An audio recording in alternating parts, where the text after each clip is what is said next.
나만의 직짓기 노하우 22번째, 플랫폼을 통한 빌라 재건축 방법 2편, 건축 설계사를 선정하는 방법에 대해 알아보는 시간을 가져보도록 하겠습니다. 지난 영상에서는 빌라 재건축을 하기 위해 필수적인 첫걸음, 건축계획안을 작성하는 것에 대해 설명을 했습니다. 이번 편에서는 빌라 재건축에서 가장 중요한 건축사를 잘 선정하는 법에 대해 설명해 보도록 하겠습니다. 첫 번째, 빌라의 재건축 사업을 해본 경험이 있는 건축사를 선정해야 합니다.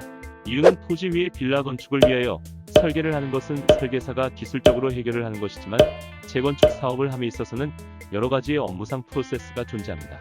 최초 각 세대별 평면이 오픈된 뒤에 기존 세대원들의 미반영된 요구사항이나 추가적인 요구사항 등을 수집해서 반영해야 하고, 현장 설명회에서 세대원들에게 건축사가 고민한 설계 의도 등을 이해하기 쉽게 설명할 수 있는 능력도 필요합니다. 결국 사람이 하는 일이기 때문에 건축사의 이런 능력도 매우 중요합니다.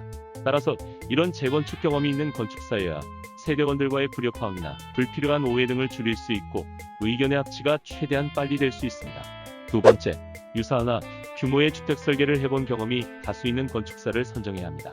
건축물이라고 해서 종류가 하나만 있는 것은 아닙니다. 단독주택, 상가, 아파트, 호텔 등 여러 가지의 건축물이 있고 이들은 각기 특성을 가지고 있으므로 우선 다세대 주택 혹은 빌라의 설계를 해본 경험이 얼마나 있는지를 고려해야 합니다.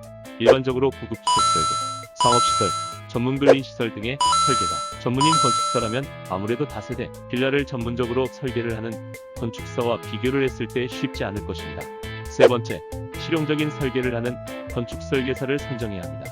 예를 들어 연면적 500평짜리 빌라를 건축하고자 한다면 건축사가 외장 마감을 마치 쇼핑몰처럼 아름답지만 고가의 자재와 마감 디자인으로 설계를 한다면 분명 심미적인 부분은 좋을지 몰라도 재건축을 진행하는 세대원들에게는 분담금 상승이라는 재앙과도 같은 일일 수 있습니다.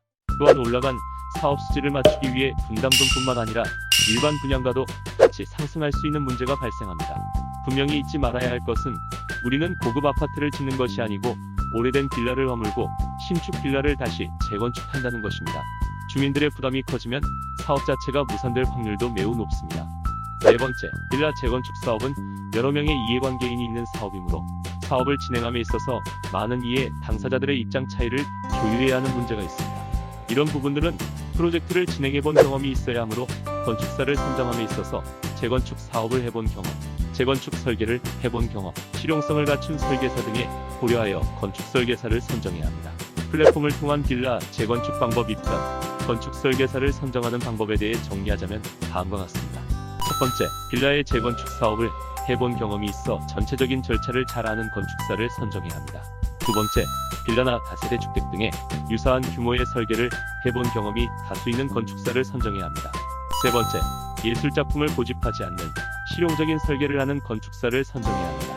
네 번째, 빌라 재건축 사업은 여러 명의 이해관계인이 있는 사업이므로 많은 이해관계인들을 조율할 수 있는 전문가나 전문업체가 필요합니다. 이러한 건축 설계사를 쉽게 만날 수는 없으므로 많은 정보를 가지고 있는 건축 플랫폼을 활용하는 것이 시간과 비용을 줄여서 성공적인 재건축 사업을 할 수 있는 방법이라고 할 수 있습니다. 다음은 건축 플랫폼을 이용한 빌라 재건축 3편, 빌라 재건축 건축허가 진행하기에 대해 알아보도록 하겠습니다.